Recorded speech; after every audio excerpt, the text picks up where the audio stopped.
Alright, what is going on, everyone? Welcome back to How to Speedrun Final Fantasy VII. This is going to be part 2, where we will be focusing on the Jessie skip, as well as the guard skip, that allows us to skip from Sector 7 all the way to Wall Market, which removes the need to fight Airbuster or to even meet Eris entirely. So I hope you guys enjoyed this part of the series, and feel free to post any comments you may have down below. Again, really appreciate you guys watching. Don't forget to like and subscribe, and I will see you guys later. Okay? I'm making a tutorial series, so I'm just going to be explaining absolutely everything about the game. But alright, so after Reactor 1, it's very simple, so I'm just going to speed this up. It's just dialogue. I'm going to mash circle. From here, movement is fine. It's not really going to affect the step manipulation. To say that it doesn't affect the step manipulation at all is false. But to sort of simplify things, I'm just going to say it doesn't. FF7 has a decimal system for the steps.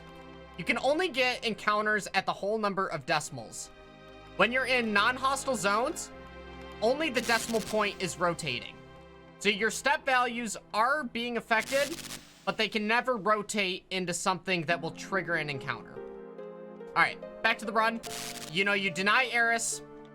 You grab this potion because we're going to sell it. And then here, you get the 3 fights. You're just going to run away. Okay, run away. Take the train.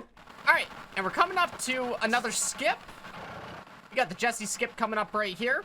Alright, so this is going to save us around like 15 seconds or so. What we're going to do here is we're going to try to initiate 2 separate conversations. Those 2 separate conversations being one with Jessie here. And Jessie happens to be right next to this loading zone here. If I run into this, there's this guard that pushes you and gives you a text box.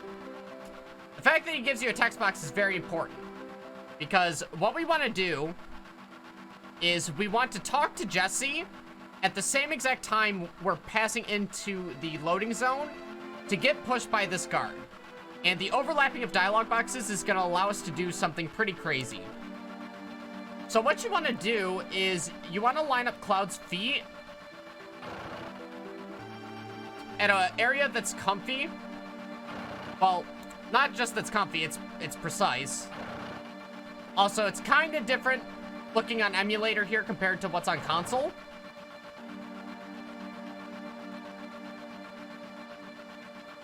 Oh yeah, so this is the one that you want. And then what I like to do is open and close the menu. And again, I'm going to cancel out of the menu and hold X so I'm running. And then I'm going to be moving down and right and holding circle, so I'm also buffering confirm so I can talk to Jessie. And then you get this. You get this right here. Which, you need to do something in a short period of time there, but if you've done this, if you can get this to happen, you're on the right track. So again, the sort of like visual cue, what you're going to look for is, you know, Cloud's sort of like knee here, this geometry, is touching the very bottom. If you get to an instance where, let's say... Alright, so this one is not going to work. This one should not work. If you get into an instance, yeah, where you feel like you're going to be too close, what you can do is, in order to get just 1 unit of movement, you can press down and open the menu immediately after. Just like that. So you saw Cloud had a unit of movement buffered in, but we stopped it from going too far because we opened the menu. And from here, you can kind of trust that you're in the right area, and you would buffer your inputs from here. Just like that. And what you want to do, in that short period of time, that very short period of time where the guard was running back, you want to page to this exact dialogue box. This one that says, I like this kind of stuff, bombs and monitors, you know, flashy stuff. You want to page to that one. So again, that sort of process is going to look like this. That sort of process is going to look like this. Okay, so I'm up 1 too high. So we buffer the movement. Hit that, page through. And we've quickly paged through to this one.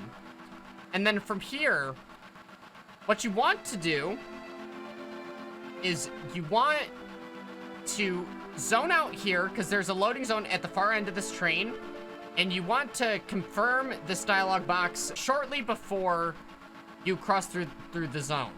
This is going to allow the game to think that you watched the following cutscene after this dialog box, and you'll see what happens. So again, I'm going to close the dialog box right before I enter. Oh, see? That's what happens if you do it too fast.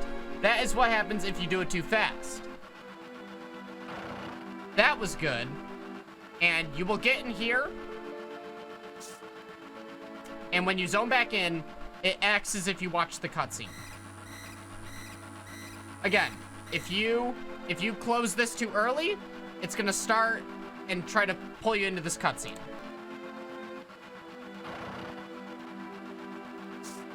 You can actually start zoning first before you hit confirm. Yeah, you can actually close that dialog box like during the transition. And then somebody in chat asked what happens if it's too late. That is actually very worst case scenario. You never want to be too late, because if you just go through and then you come back, nothing has progressed. And also, worst of all, oh, so what I thought. So apparently you can actually retry the Jessie skip. I thought this guard wasn't going to be there, but yes, you can retry. But at that point, you know, you've lost like so much time. But yeah, you can attempt it again if you want. All right, so that is the Jessie skip. And onwards to Sector 7. All right, so as per usual, you know, I'm just going to page through dialogue. All right, so there is a trick on this screen. There's actually a trick on this screen. So there's going to be people out here that sort of congregate outside the bar. It's actually faster to despawn them by zoning out here and then running back in. And that clears the crowd from the staircase, and you can just talk to Barrett here and then immediately go in. So, nice little optimization we do there. Alright, gonna get Tifa. And dialogue options are always gonna be the first option, unless if I say otherwise. You know, like the option with Eris that we had, that's first option. Right here with Tifa's first option. And again, I'm just gonna speed this up because this is all just dialogue. You're gonna be mashing through it. Nothing fancy. But alright, so we went to bed. We wake up here. And, you know, we were talking about dialogue boxes earlier. This one is very important. After Cloud adjusts here, this is going to be your visual cue. You got some dialogue boxes with Barrett here. Cloud is going to adjust like that. Second option. Second option, you don't want the material tutorial. You absolutely do not want the material tutorial.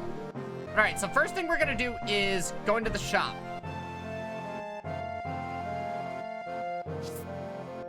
Okay.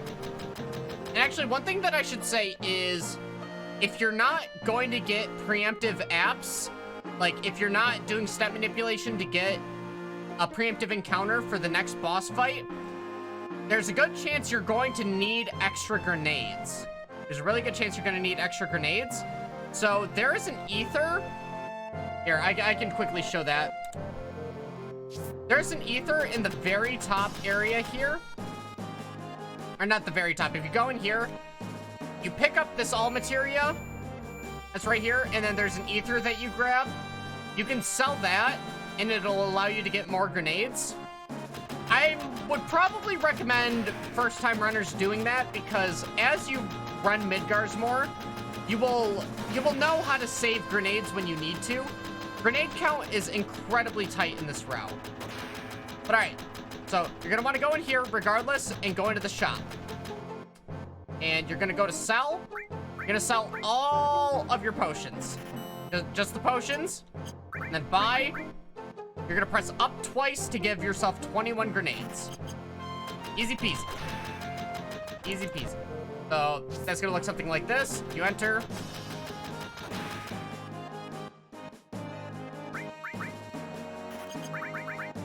Like that. And then here is the guard skip. Are you guys ready? It's one of the holy grails of FF7 skips. Alrighty, let's get started. So, instead of taking the train to Sector 5, we're actually going to do a glitch here that allows us to sneak into a loading zone that is past these guards that is never used by the game. And this is done by doing very incredibly specific movement that allows you to clip into a seam that is seemingly impossible to get through. Here's how you're gonna do it. Upon loading into the screen, you're only gonna press right. Hold run and right. You're gonna wanna load Cloud's hair so that the tip of his hair is on this rock. See that? Tip of his hair is on the rock. If you go past it, it's fine. As long as you're just holding run, you can always end up back on it. All right, step 1. Step 2, run down. And then what you want to do from this point is release down. And you're going to see Cloud fidget. So I'm going to do that in 3, 2, 1. Fidget.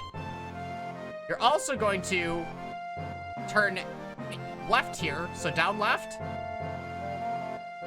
And that was also walking. And once you've adjusted down left, you're going to move back to down.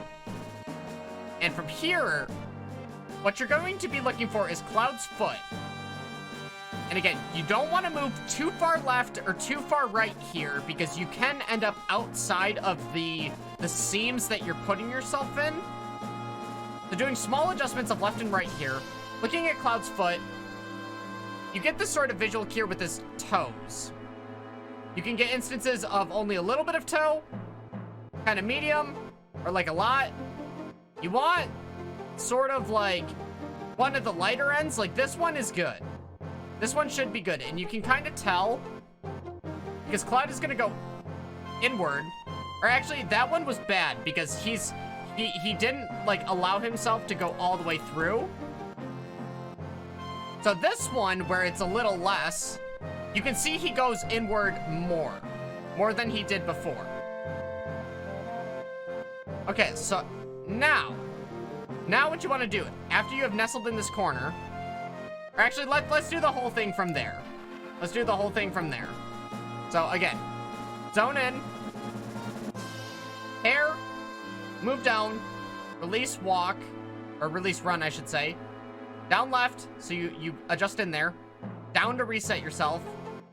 Small adjustments of left and right to give yourself the toe. Hold run. You are running here. You're gonna run into the corner, and then release run to adjust yourself back in.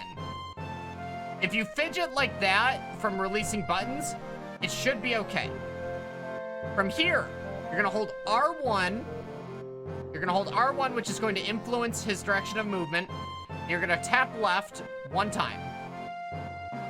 You know, you just don't want to go too far, but you just move a little bit left, and then from here, you're gonna hold run, and you're gonna move down right, back in, and then release run. So you kind of nudge again. And now from here, very important because you can't go too far. You're gonna kind of do the same thing where you're holding R1 and you're gonna tap left to walk. And what you actually want is 1 unit of movement after this one. But this is it. You can kind of tell because right here, if you look at my mouse, there's this sort of like pixel of gap here. There's like 1 pixel of gap between Cloud's thigh and his head. Or I think that's his arm. There's like this pixel of arm or something. But once you've gotten that shape, you know that you're clear to hold run. And if you press diagonally down right, you're in there. And once you're in there, you can maneuver left and down, and you can touch the loading zone. Just like that. So, it's very specific. It's probably gonna take you a while to feel things out, but honestly, once you get it a few times and you understand what's happening, you got it. So again, this is that full motion.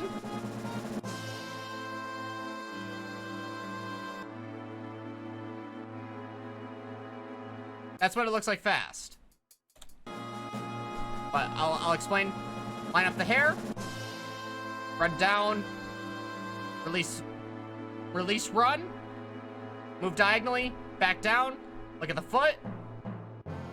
There's the foot. You're gonna run down, release, run. And then hold R1, tap left.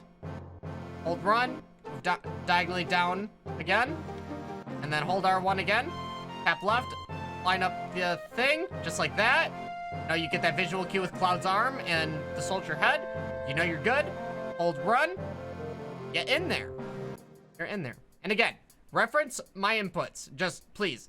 If you could be holding you could be holding run when you're supposed to be walking, or you're holding L1 instead of R1.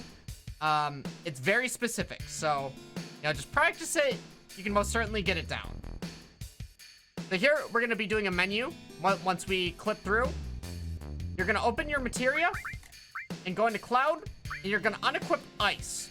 This is because Ice is retracting from his strength right now, and we're trying to maximize the damage that Cloud's Braver is going to do, but we want Bolt. We want to keep Bolt on, so we're going to keep Bolt, but we don't need Ice at all, so Ice just gets removed. And so yeah, that's that menu. You just remove Ice off Cloud and proceed forward.